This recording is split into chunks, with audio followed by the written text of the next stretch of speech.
Pablo comienza esta expresión de alabanza a Dios hablando de cómo la iglesia fue formada en una eternidad pasada.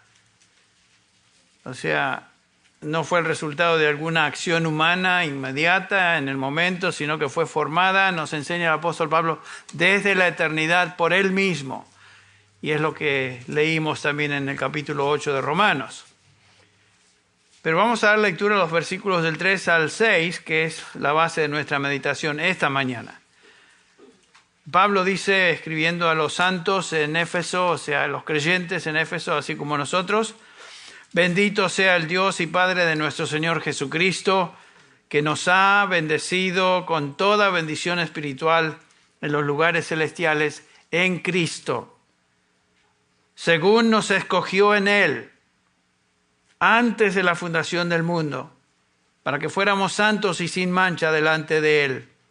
En amor nos predestinó para adopción como hijos para sí mediante Jesucristo, conforme al beneplácito de su voluntad, para alabanza de la gloria de su gracia, que gratuitamente ha impartido sobre nosotros en el amado. Este es el plan eterno de Dios: formar la iglesia, los redimidos, los santos, los creyentes, desde la eternidad. Y obviamente el primer elemento que Pablo enfatiza acá es la elección soberana de Dios de aquellos que componen la iglesia. La elección de Dios. Mencionamos ya la semana pasada que la elección es una doctrina bíblica, es una doctrina cierta, es una doctrina que se encuentra en todo lugar en la Escritura, pero es una doctrina que es difícil de entender. No es que es difícil de entender, es difícil de reconciliar con la otra doctrina paralela que se enseña en la Escritura, que es esta: el hombre es responsable delante de Dios. Pero aquí vemos que Pablo nos enseña que Dios nos escogió en Cristo antes de la fundación del mundo. Si somos creyentes y hemos sido salvados, si pertenecemos a la iglesia de Cristo, si creemos el Evangelio, la Biblia claramente nos enseña que la razón es porque Dios nos escogió, no residió en nosotros. Y aquí entramos a esta pregunta que queremos responder: ¿qué determina la salvación? Otra forma de decirlo es: ¿cómo es que alguien llega a ser salvo? ¿Será el deseo del hombre de ser salvo? ¿Será que él busca a Dios en algún momento de su vida, en un momento de crisis? Y categóricamente la Biblia nos enseña, Pablo contesta esa pregunta, por ejemplo, en Romanos 3, 10 y 12, 10 al 12, como está escrito: no hay justo ni aun uno, no hay quien entienda, no hay quien busque a Dios, todos se han desviado, a unas se hicieron inútiles, no hay quien haga lo bueno, no hay ni siquiera uno. Claramente nos enseña la Escritura que no es que buscamos a Dios, no nos nace buscar a Dios. Nuestra naturaleza con la cual hemos nacido, que recibimos como herencia de Adán después de la caída, nos lleva a hacer todo lo que queremos nosotros, no a buscar a Dios. Génesis, por ejemplo, en el capítulo 6 de Génesis, versículo 5, Dios describe la condición del hombre después de su caída. Dice en el versículo 5: y el Señor vio que era mucha la maldad de los hombres en la tierra, y que toda intención de los pensamientos de su corazón era solo hacer siempre el mal. Eso no ha cambiado. La intención de los hombres, por naturaleza, es siempre hacer el mal. No buscan a Dios, no les interesa a Dios. En el capítulo 8 de Génesis, él repite otra vez: el Señor percibió el aroma agradable y dijo el Señor para sí: nunca más volveré a maldecir la tierra por causa del hombre. Fue después de la inundación mundial, ustedes recuerdan, porque la intención del corazón del hombre es mala desde su juventud. El hombre nace torcido y busca lo que le interesa a él, no es Dios. en Efesios, esta epístola que estamos estudiando, y entraremos en ese pasaje más tarde, en otro domingo, dice el versículo 1 al 4, Pablo les dice a estos creyentes, nos dice a nosotros, Él os dio vida a vosotros cuando estabais muertos en vuestros delitos y pecados. Esa era nuestra condición. En los cuales anduvisteis en otro tiempo, según la corriente de este mundo, conforme al príncipe de la potestad del aire, o sea, el diablo, el espíritu que ahora opera en los hijos de desobediencia, entre los cuales, dice Pablo, todos nosotros en otro tiempo vivíamos en las pasiones de la carne, y él se incluye, satisfaciendo los deseos de la carne y de la mente, y éramos por naturaleza hijos de ira, lo mismo que los demás. Nuestro deseo era hacer lo que a mí me importaba y lo que mi carne quería, no era Dios. Pero Dios, versículo 4, que es rico en misericordia, por causa del gran amor con que nos amó, aun cuando estábamos muertos en delitos, nos dio vida juntamente con Cristo. Entonces el hombre, en su condición natural, con la cual se nos describe aquí en la Escritura, es que nace espiritualmente incapaz de llegar a salvación. La Escritura aquí lo describe como una persona muerto en delitos y pecados, espiritualmente muerto. Y un muerto es incapaz de nada. Un muerto, físicamente hablando, es insensible a todo tipo de estímulo. El muerto no responde a nada. Espiritualmente es lo mismo. Un muerto espiritual no entiende, no reconoce las cosas que tienen que ver con vida espiritual, que es la esencia de la salvación. ¿Por qué? Porque está muerto. Es muerto. No es capaz de entender. El hombre no busca a Dios. Nos dice Pablo en 1 Corintios 2:14, el hombre natural, y describe a esta persona en su condición natural, el hombre natural no acepta las cosas del Espíritu, porque para él son necedad y no las puede entender porque se disciernen espiritualmente. ¿Y cómo es que una persona va a entender las cosas del Espíritu si el Espíritu de Dios no le dio vida, no abrió su entendimiento? No puede. Es como hablarle a estas columnas del Evangelio. No van a responder. Son insensibles, incapaces de entender. El ser humano en su condición espiritual es así. Así estábamos nosotros, antes de que el Señor en su gracia y misericordia nos llamó. Esa es la intervención divina. Pero no es que nos nació. Dios intervino. La Biblia nos enseña que no hay nada en el hombre que cause salvación. La salvación no depende del hombre. Romanos 9:16 dice, así que no depende del que quiere ni del que corre, sino de Dios que tiene misericordia. Bueno, entonces sabemos que las buenas, el deseo del hombre no lo va a llevar a Dios porque no tiene deseo, está muerto. Será entonces las buenas obras lo que determinan su salvación. Y mucha gente piensa que porque si se mantienen dentro de una conducta correcta de buenas obras, al correr de los años Dios se va a mirar en sus obras y espera que sus buenas obras sean mayor que las malas obras y en base a eso entonces Dios lo va a salvar. Si tú estás esperando en eso,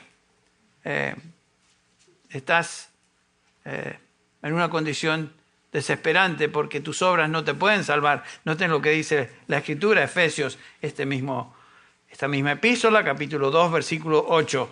Porque por gracia habéis sido salvados por medio de la fe, y esto no es de vosotros, pues es don de Dios. No por obras, para que nadie se gloríe, para que nadie se jacte.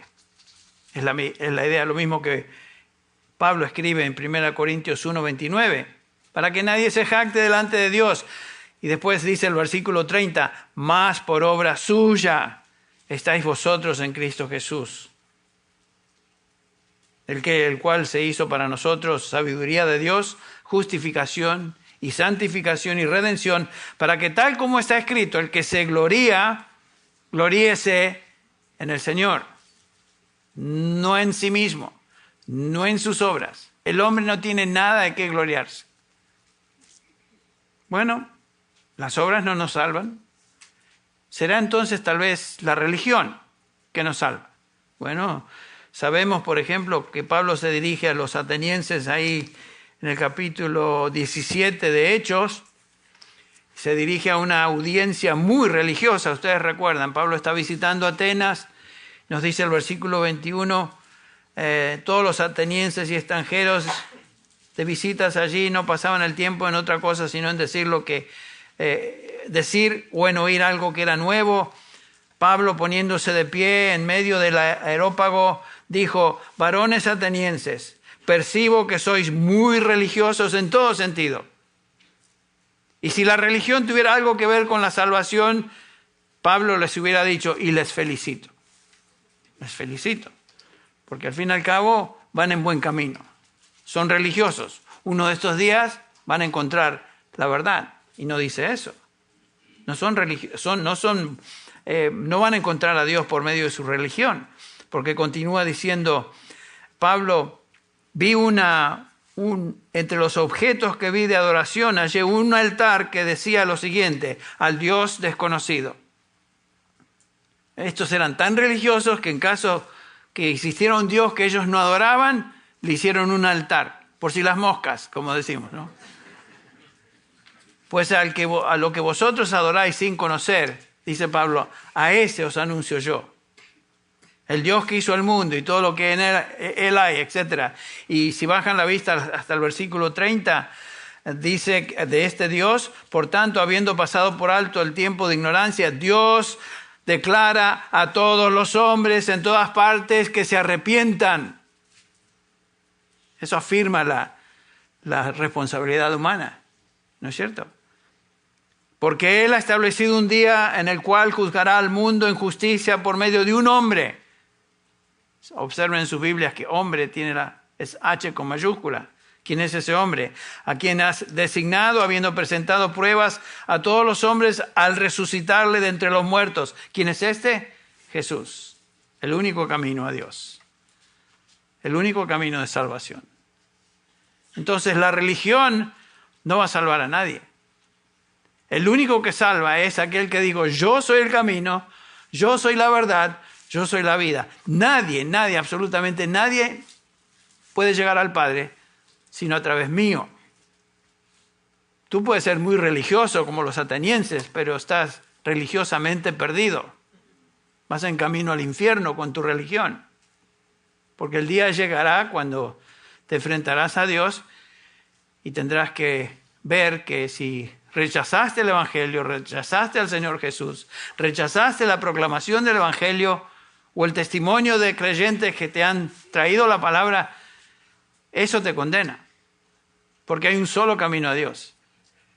Y ese camino es Jesucristo.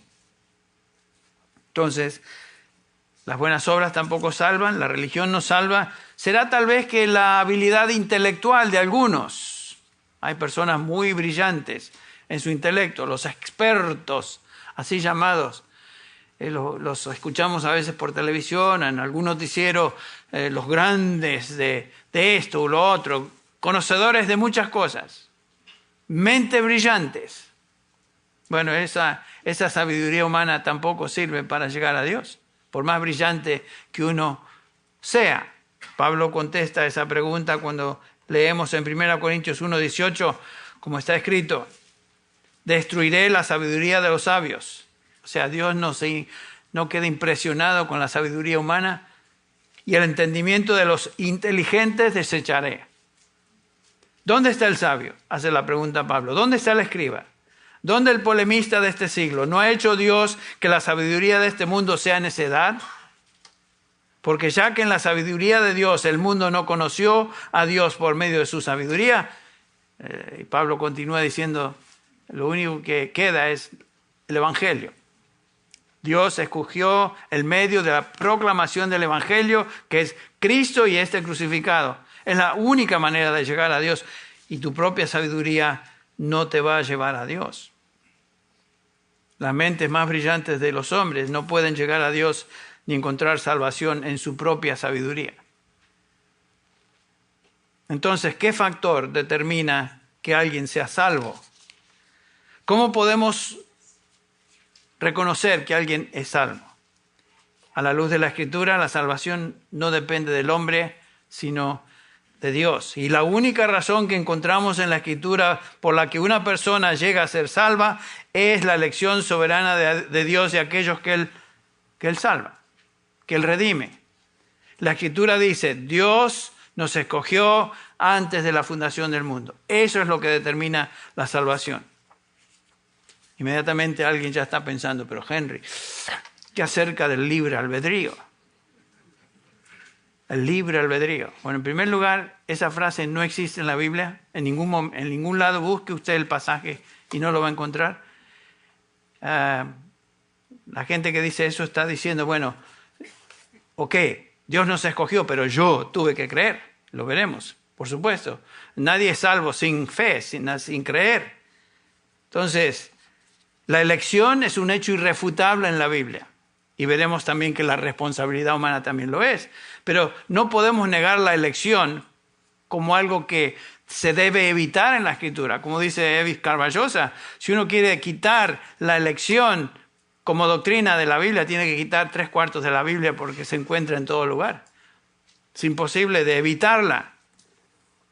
El Señor Jesús declaró en Juan 6:44, este Jesús, nadie puede venir a mí si no lo trae el Padre que me envió y yo lo resucitaré en el día postrero. Jesús dice, nadie, absolutamente nadie puede venir a mí a menos que el Padre lo traiga y yo le resucitaré en el día postrero. Eso es elegir, eso es escoger.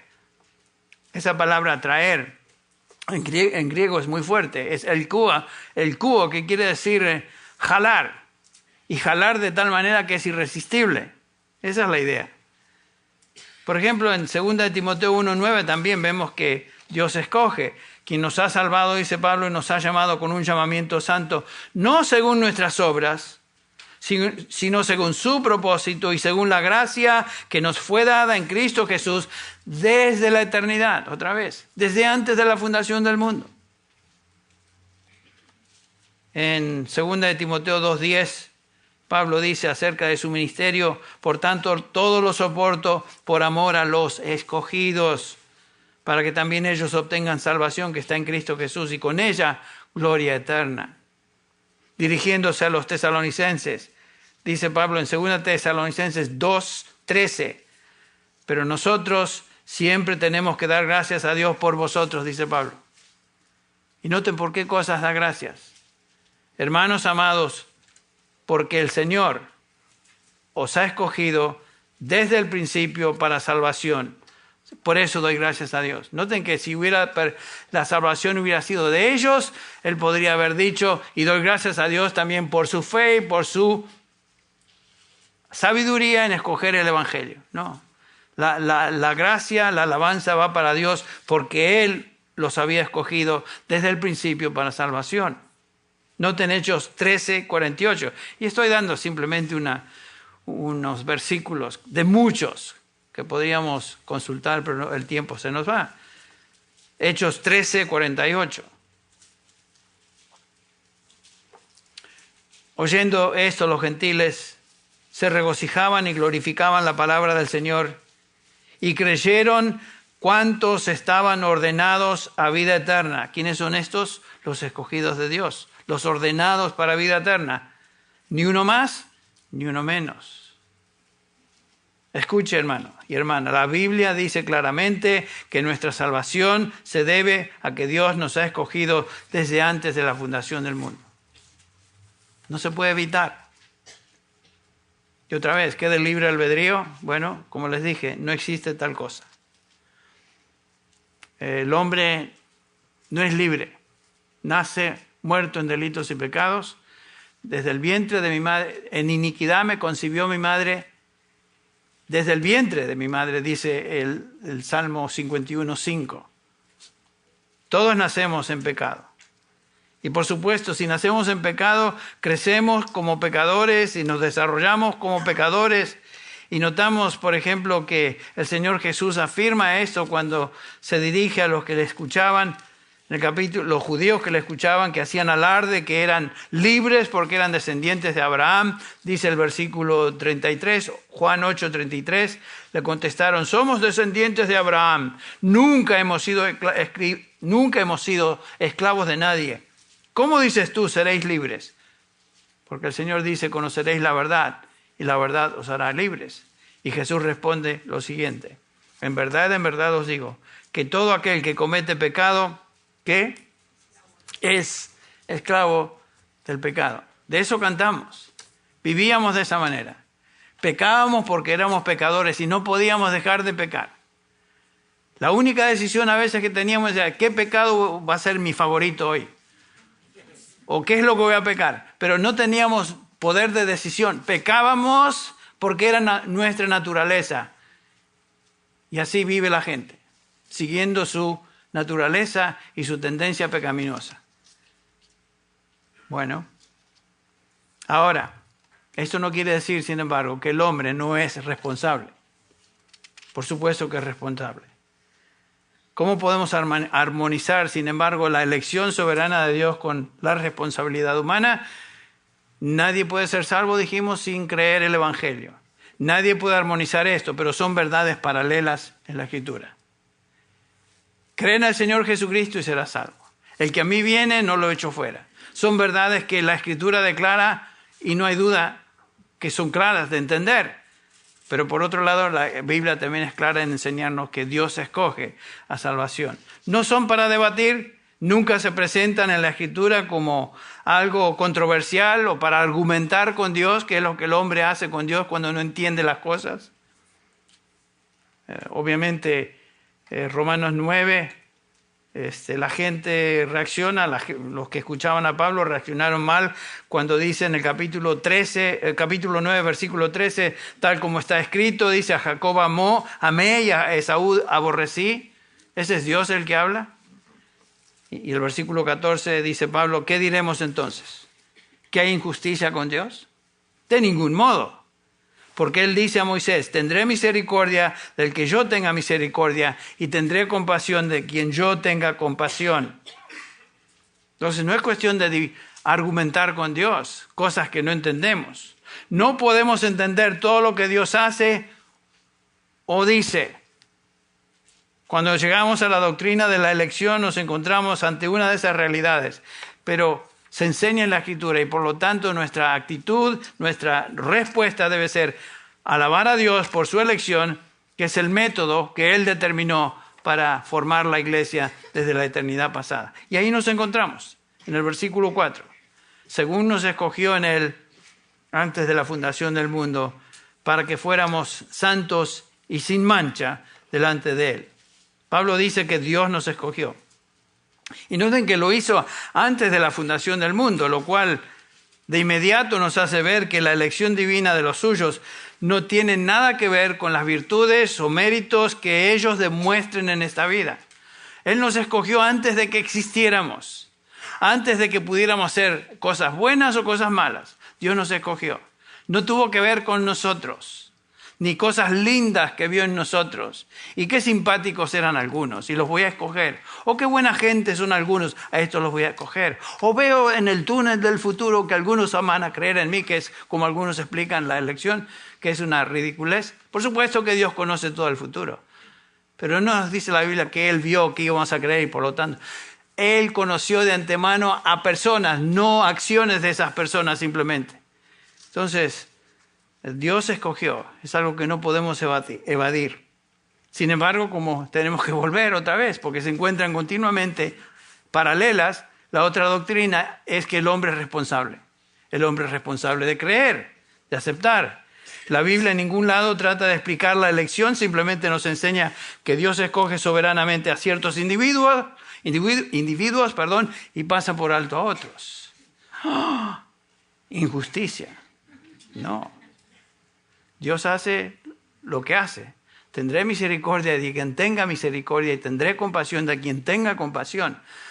Es cosa de compasión y misericordia, no es cuestión de justicia. Porque como vimos la semana pasada, tú quieres justicia, atente a las consecuencias. El alma que pecare, esa morirá. La paga del pecado es muerte. muerte física y muerte espiritual. Si tú quieres justicia, eso es lo que mereces. Pero Dios no está obligado a mostrar misericordia y compasión a todos, sino que Él nos dice que Él demuestra compasión y misericordia de una manera especial a algunos y pasa por alto a otros.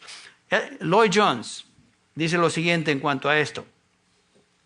La tensión que existe entre la soberanía de Dios y la responsabilidad humana. Dice así: ¿cómo es que alguien se salva?, pregunta Lloyd Jones.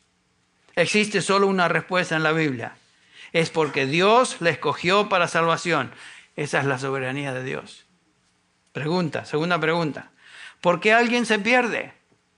Respuesta. Es porque el hombre es pecador. ¿Se acuerdan? Nació pecador, rechaza el Evangelio, la oferta del Evangelio, y por eso se pierde. Esa es responsabilidad humana. Ambas verdades van juntas en la Escritura, aunque no logremos en nuestra mente finita reconciliarlas. Sin duda, el concepto de elección es difícil de entender. La mente humana lucha con cualquier cosa que no pueda explicar. Ahí está la lucha, ahí radica la dificultad. Es que no puedo entender esto y no lo puedo explicar. Acuérdense lo que Dios dice en Deuteronomio 29:29. Las cosas secretas pertenecen al Señor, nuestro Dios. Mas las cosas reveladas nos pertenecen a nosotros y a nuestros hijos para siempre, a fin de que guardemos todas las obras de la ley. Hay ciertas cosas que solamente Dios entiende y que nosotros jamás entenderemos, porque existe un abismo infinito entre la mente de Dios y la mente humana, entre los pensamientos de Dios y los pensamientos humanos. Por eso Isaías 55 dice, versículo 8, porque mis pensamientos no son vuestros pensamientos, ni vuestros caminos, mis caminos, declara el Señor. Porque como los cielos son más altos que la tierra, así mis caminos son más altos que vuestros caminos, y mis pensamientos más que vuestros pensamientos. Eso es claro. Eso es claro.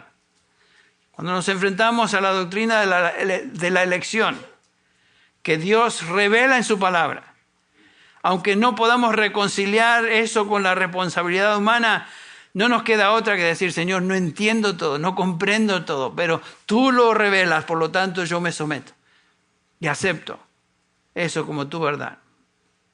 Está claramente enseñada en tu palabra. Y Pablo aquí lo afirma una vez más. Según nos escogió en Él, en Cristo Jesús, antes de la fundación del mundo.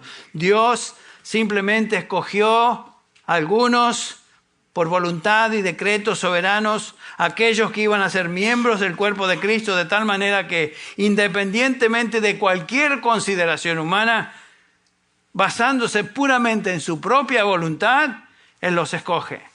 Y es lo que leemos en estos versículos del 5, versículo 5 de este capítulo 1, versículo 9 de este capítulo 1, versículo 11 de este capítulo 1. Noten el versículo 5 dice, nos predestinó para adopción como hijos para sí mediante Jesucristo, conforme al beneplácito de su voluntad. Dios hace lo que quiere. ¿Por qué? Porque Él es Dios, porque Él es soberano. Otra vez el versículo 9, nos dio a conocer el misterio de su voluntad, según el beneplácito que se propuso en Él, en Cristo. Versículo 11, hemos obtenido herencia, habiendo sido predestinados conforme al propósito de aquel que obra todas las cosas conforme al consejo de su voluntad. Qué interesante, acá Pablo incluye todas las cosas, todo lo que sucede en este mundo. Directamente o indirectamente Dios controla. Dios controla todo. El mundo no está fuera de control, hermanos. Si pensamos que el mundo está fuera de control, el mundo no está fuera de control. Dios está permitiendo muchas cosas, pero todo está bajo su control. No hay accidentes, no hay sucesos inesperados desde la perspectiva divina. Cuando hablamos de la salvación, Dios escogió seleccionó soberanamente, sin ninguna influencia fuera de sí mismo, a aquellos que iban a ser salvos. ¿Por qué, Pablo? Según el beneplácito de su voluntad. Otra vez, tendré misericordia de quien tenga misericordia. Y tendré compasión de quien tenga compasión. ¿Quiénes somos nosotros para argumentar? El versículo 20 de Romanos 9 dice, ¿quién eres tú, hombre, para contestar a Dios? ¿Quiénes somos? Es como que una cucaracha quisiera discutir con nosotros, un ser humano, y se pusiera a debatir con su mente de cucaracha con un ser humano. ¿Qué va a discutir si no sabe nada? La reacción mía sería darle un pisotón, sale de acá. Es la misma manera el ser humano que trata de argumentar o pensar, pero eso es injusto, Dios. ¿Quién eres tú? Es como decirle al alfarero, una vasija hecha por el alfarero, la ilustración que usa Pablo ahí en Romanos 9, que el vaso le diga al alfarero, ¿por qué me hiciste así? ¿Qué derecho tiene el vaso o la vasija de discutir con el alfarero? El alfarero es soberano, hace lo que quiere. Así que bueno, inútil es tratar de debatir con Dios. Y otra vez, si queremos justicia, recordemos que la justicia que nosotros merecemos es muerte eterna separados de Dios para siempre jamás. Sin embargo, Dios escogió a muchos para ser parte de su familia y lo hizo desde antes de la eternidad. Él soberanamente lo hizo. Esa palabra escoger, eklego, en griego quiere decir, es un verbo reflexivo acá que quiere decir seleccionar para sí mismo. Dios escogió para sí mismo aquellos que formarían parte de su familia, de su iglesia. Segunda de Timoteo 1:9, otra vez lo leemos. Quien nos ha salvado y nos ha llamado con un llamamiento santo, no según nuestras obras, noten cuántas veces se menciona eso, sino según su propósito y según su gracia que nos fue dada en Cristo Jesús desde la eternidad. Otra vez, desde la eternidad. Tú y yo simplemente creímos el Evangelio, hemos sido salvados por obra de Dios. Y noten otra vez que no tuvo nada que ver con nosotros y nuestras obras. Somos parte del plan eterno de Dios para su iglesia. Nosotros somos y estamos en Cristo porque Dios Padre así lo determinó. ¿Nos molesta eso? Bueno, Él así lo expresa. Él así lo enseña. Juan 6:37, el Señor Jesús otra vez dice, todo el que el Padre me da, vendrá a mí. ¿Notaron eso? Todo el que el Padre me da, vendrá a mí. Y al que a mí viene, de ningún modo lo echaré fuera. Noten que la soberanía de Dios se subraya aquí. El mismo Señor Jesús la subraya. Somos un regalo de Dios Padre al Hijo. Y al mismo tiempo todo aquel que viene al Señor no será rechazado. Pero alguien dirá, Henry, pero yo tuve que venir. Por supuesto que viniste a Cristo. Yo tuve que venir a Cristo, pero noten lo que dice el versículo 44. Nadie puede venir a mí.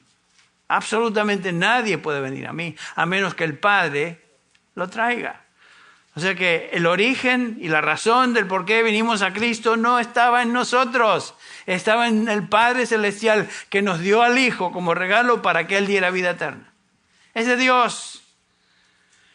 El día que descansemos en esa realidad y dejemos de pelear con nuestra mente finita y argumentar con Dios, es el día que gozaremos más nuestra relación con Él.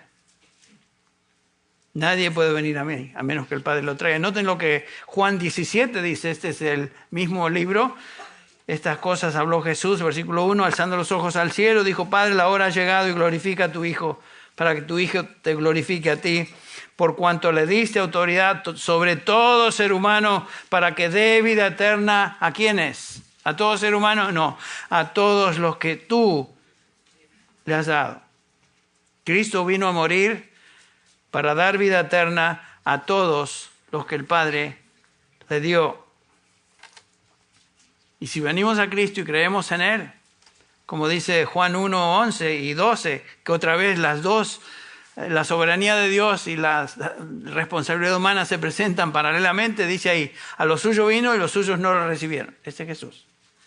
Pero a todos los que le recibieron, les dio el derecho de ser hijos de Dios. Es decir, a los que creen en su nombre. ¿Ven? Ahí está. Tienen que creer. Tenemos que creer. Responsabilidad humana de creer y recibir el Evangelio de Jesucristo. Pero noten el versículo que sigue, el 13. Que no nacieron de sangre, ni de voluntad de carne, ni de voluntad de hombre, sino de ¿quién? De Dios. O sea, otra vez el origen, el ímpetu de cómo llegamos a fe y a Cristo es Dios mismo. Él nos hizo nacer de nuevo, que es la conversación que Jesús tiene con Nicodemo en el capítulo 3, donde el Señor Jesús le dice a Nicodemo, tienes que nacer de nuevo. Y hace Nicodemo, ¿cómo es? No entendió lo que quería decir. Y nacer de nuevo en el original quiere decir nacer de arriba. Nadie puede entrar al reino de Dios a menos que nazca de Dios, que nazca de arriba, que el origen y el ímpetu sea de Dios mismo. Otra vez, 1 Corintios 1:30, mas por obra suya estáis vosotros en Cristo Jesús. Es la obra de Dios. Cada persona que finalmente posee salvación tiene que reconocer con toda humildad que su salvación no tuvo nada que ver con sus propios méritos, con su propia inteligencia, con su propia sabiduría, con su propia religión.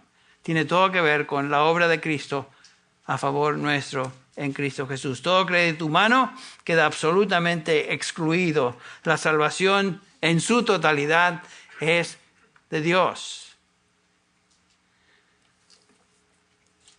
Y gracias a Dios que es así. Porque si dependiera de nosotros la salvación en algo, no habría posibilidad de tener seguridad eterna. Porque es mitad y mitad, o parte mía y la mayor parte de Dios, como quiera ponerle. Si nosotros tuviéramos algo que ver con nuestra salvación, Pablo nos habría dado cierto crédito, cierta alabanza por haber sido tan inteligentes, tan sabios de haber escogido el camino de salvación. Pero Pablo no hace eso. Comienza toda esta explicación. Bendito sea Dios. El único que es digno de alabanza y bendición es Dios. No somos nosotros. Lo único que queda de nosotros es caer de rodillas y decir gracias. No merezco nada. Alguien dirá, bueno, pero Henry, la Biblia nos dice que debo creer. Por supuesto, correcto. Esto no es de vosotros. Por gracia sois salvos por medio de la fe. Por medio de la fe. Y esto no es de vosotros, sin embargo, sino de Dios. No por obras, para que ninguno se gloríe. Además, el Evangelio se extiende como invitación universal a todos los hombres. Venid a mí, dice Jesús, todos los que estáis trabajados y cargados, todos, que yo os haré descansar, los que quieran. Porque de tal manera amó Dios al mundo que dio a su Hijo unigénito para que todo aquel que en Él cree no se pierda, mas tenga vida eterna. El que cree en Él no es condenado. Juan 3:18. Pero el que no cree ya ha sido condenado, porque no ha creído en el nombre del unigénito Hijo de Dios. El Evangelio se extiende a todos. La invitación es universal. Hechos 17:30, por tanto, habiendo pasado por alto los tiempos de ignorancia, lo leímos hace unos minutos, Dios declara ahora a todos los hombres en todas las partes que se arrepientan. Dios no quiere que el impío perezca. Nos dice Ezequiel que Dios no se deleita en la muerte del impío. Dios quiere que tú vengas a salvación, te arrepientas de tus pecados y pidas que Él te salve. Y si tú vienes al Señor Jesús reconociendo tu condición y diciendo, Señor, me doy cuenta que soy pecador, reconozco que necesito salvación y veo que Cristo es el medio de salvación, que tu palabra dice, cree en el Señor Jesucristo y serás salvo, que no hay otro mediador entre Dios y los hombres, sino Jesucristo, hombre. Yo soy el camino, la verdad y la vida. Creo eso, Señor. Sálvame, vengo a ti. ¿Sabe lo que dice el Señor Jesús? El que a mí viene, yo no le echo fuera. Jesús no te va a decir, no, un momentito, tú no eres uno de mis elegidos. No, Jesús no nos trata así, porque dice, la invitación es para todos. El que quiera puede venir a mí y tener vida eterna. ¿Cómo reconciliar las dos verdades? El hecho de que Dios escoge a los que son salvos y al mismo tiempo el hombre es responsable de arrepentirse, venir a Dios. De este lado de la gloria, mi querido hermano y hermana, no lo vamos a entender. No podemos reconciliarlo. No es un problema con Dios. El problema está en nosotros, con nuestras limitaciones humanas. Son un misterio que Dios conoce, que Él no ha revelado, y tenemos que conformarnos con eso. Simplemente Dios me enseña que debo creer lo que Él dice. Si tú no eres creyente, si tú no has sido salvado, tú no te preocupes por lo que tú no entiendes. Responde a lo que tú entiendes. Jesús dijo, venid a mí, los que estáis trabajados y cargados. ¿Estás trabajado? ¿Estás cargado? ¿Deseas salvación? Cristo dice, venid a mí. Y al que a mí viene, yo no le echaré fuera. Si esa es tu condición, puedes venir hoy, salir de este lugar sabiendo que eres un hijo de Dios, que perteneces a la familia de Dios, que eres parte de la iglesia por medio de tu respuesta de fe al Señor. El pastor puritano George Chadwick, al final del siglo XVIII, escribió, busqué al Señor y después supe que Él había movido mi alma para buscarle a Él. Él es el que me estaba buscando a mí. No fue, dice él, que yo te encontré a ti, oh Salvador. No, yo fui encontrado por ti. El perdido era yo.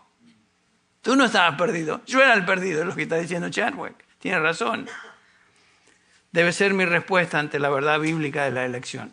Si vinimos a Cristo y vinimos con fe al Señor, y cada uno de nosotros podemos recordar el día tal vez que el Señor nos trajo a salvación, y reconocemos que ese día pusimos fe en Él y que fuimos transformados, y reconocemos esa hora, ese momento, esos días. No fue por mí, fue porque Él me trajo a ese lugar. Entonces Dios formó a la iglesia y salvó a los suyos por medio de la elección soberana. ¿Con qué propósito nos salvó? Versículo 4 al final dice, para que fuésemos santos y sin mancha delante de Él. Noten que el propósito de Dios en la salvación es hacernos santos, prácticamente santos, no solamente en posición en Cristo, pero también santos, prácticamente santos, santos en conducta. Yo soy cristiano, amo al Señor, pero me doy cuenta que a veces no soy tan santo como debiera ser. Bueno, es cierto, nosotros no somos tan santos como pudiéramos ser, pero somos santos en Cristo y Dios nos ve en Cristo Jesús y en su santidad. Por eso nos llama santos, porque estamos en Él. Sin duda, nosotros no nos sentimos muchas veces santos. Y yo los miro a ustedes ahora y digo, sí, aquí no veo muchos santos. Pero me miro a mí en el espejo y digo, dice Henry, vos tampoco te ves muy santo, que digamos. Pero no está hablando de eso el apóstol. El propósito final de la salvación es hacernos santos. Santos en posición en Cristo, santos en progreso y finalmente santos en gloria con Cristo Jesús. Pero el propósito de la salvación es santidad. En Cristo ya somos santificados. Pablo en este versículo nos habla de la santificación, no tanto de conducta, sino la santificación posicional en Cristo. Fuimos bendecidos en Él, dice el versículo 3, con toda bendición espiritual. Y una de esas bendiciones es el hecho de que hemos sido hechos santos en Cristo. La frase esa en Cristo se repite 27 veces en Efesios. Y es porque estamos en Cristo, nuestra posición espiritual. Esta es una realidad que podemos experimentar santidad posicional y santidad práctica en la medida que Él nos limpia de nuestros pecados. Nos dice la sangre de Jesucristo, 1 Juan 1:7, nos limpia continuamente de todo pecado. Gracias a Dios por eso. Cuando Dios nos mira, Dios Padre nos mira, nos ve santos porque estamos en su Hijo. nos ve cubiertos con su justicia, nos ve cubiertos con su sangre. Ahora, ¿qué es lo que motivó a Dios a escogernos? Versículo 5 otra vez. Dice, en amor, habiéndonos predestinado. Fue su amor especial, en particular por los suyos, que motivó a Dios a escogernos. No fuimos nosotros. Ese amor no se basó en algo que Él vio, sino que Él soberanamente, según su beneplácito, ejercitó y nos amó y nos salvó. Obviamente la Escritura nos enseña que Él ama de manera singular a los suyos. ¿Se acuerdan en el aposento alto, allá en la última cena, la cena del Señor con los suyos, capítulo 13 de Juan, antes de la fiesta de Pascua, dice, sabiendo Jesús que su hora había llegado para pasar de este mundo al Padre, habiendo amado a los suyos que estaban en el mundo, los amó hasta el fin. Los amó hasta el fin. A sus hijos, a los suyos, los que le pertenecían. Dios, que es rico en misericordia, dice Pablo en Efesios 2:4, por causa del gran amor con que nos amó. El origen del por qué Él nos escogió es el amor de Dios. El amor especial del Señor por los suyos, que también Él expresa en su oración intercesora. Dice Juan 17:9, yo ruego por ellos. Jesús es el que ora. No ruego por el mundo, sino por los que me has dado, porque tuyos son. ¿Se acuerdan? El regalo de Dios para su Hijo es un gran número, multitud de hombres y mujeres que Él escogió para que su Hijo diera vida eterna.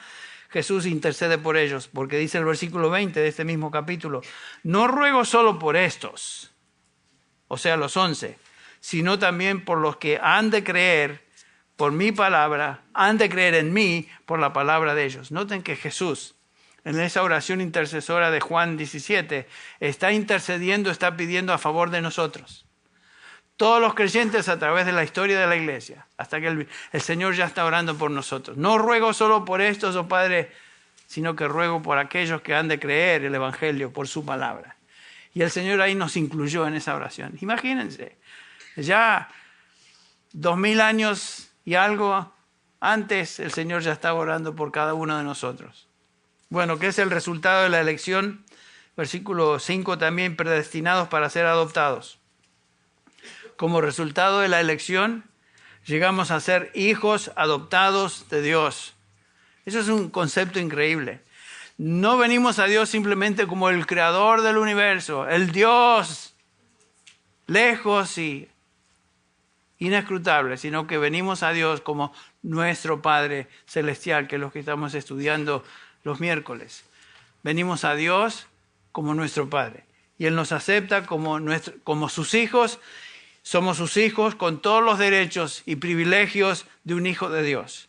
Piensa en eso, medita en eso.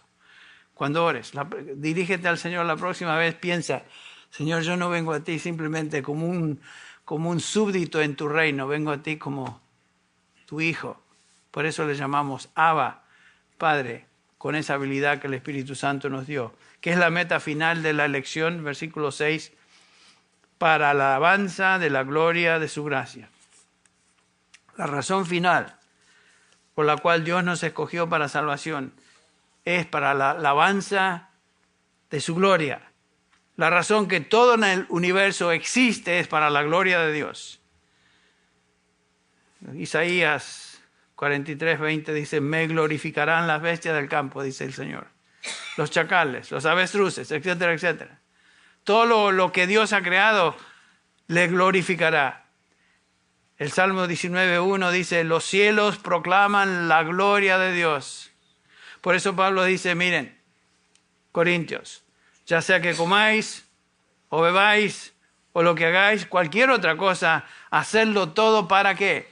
Para la gloria de Dios. Para la gloria de Dios. Todo lo que sucede en el universo es para la gloria de Dios. Y la salvación no es distinta. Dios nos escogió, nos redimió para la alabanza de su gloria. Es por su gloria que Él lo hizo. No es por nosotros simplemente.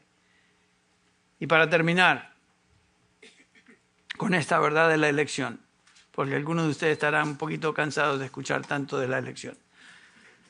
Si la salvación fuera parte nuestra, como algunos se atribuyen, entonces tendríamos que compartir parte de la gloria, ¿no es cierto? Pero dice la Escritura claramente, para que nadie se gloríe, para que nadie se jacte delante de Él. Dios no va a compartir su gloria con nadie. La salvación es de Él, por lo tanto es el único que merece y se lleva absolutamente toda la gloria. No seas tan necio en pensar que tú tienes parte en esa salvación, porque si ese fuera el caso, entonces parte de la gloria iría para ti. Y eso es absolutamente obsceno de pensar, siquiera.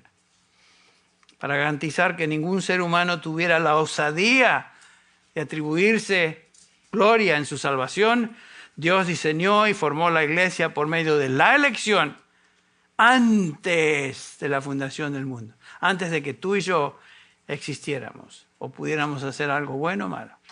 Dios nos escogió en Él. Bueno, Jesús dijo, yo edificaré mi iglesia, es su iglesia. Y esa iglesia Él la formó en sus decretos eternos desde antes de la fundación del mundo y en su momento, en la historia, nos incorporó en ese propósito y estamos aquí, aquellos que somos sus hijos. Pero todo es para la alabanza de su gloria. Bueno, vamos a orar para terminar. ¿Cuál será tu respuesta ante esa realidad? Bueno, lo único que nos queda, como dije, es dar gracias a Dios y alabar su nombre.